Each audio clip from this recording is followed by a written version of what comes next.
Visioners. Hey guys! So today we're going to be making a volcano.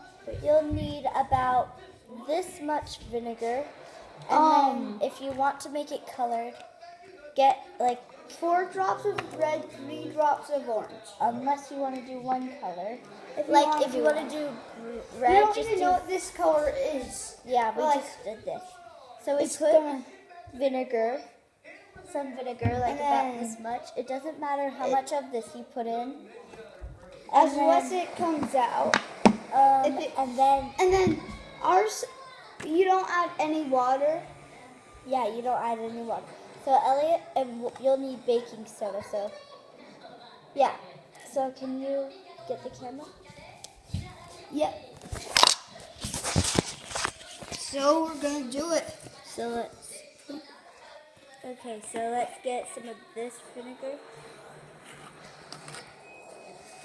Okay, ready? Oh, let's see. Let's get one more. We're just gonna do it until it goes up. Ready? Let's see. Oh, whoa! Whoa! That's a volcano!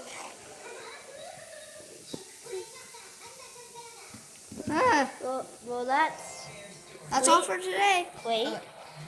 Oh, yep, that's all. So then it might be very stinky. So you could just pour out. Whoa. Yeah. It's infrared. Probably gonna clean the sink now. Here, yeah. So just remember your ingredients. Baking soda, food coloring, well, if you want food coloring. And if you don't add food coloring, it would just be white and vinegar. They can't see the vinegar. Oh, there's the vinegar. And That's all. any size of that. That's all. Have a vision world.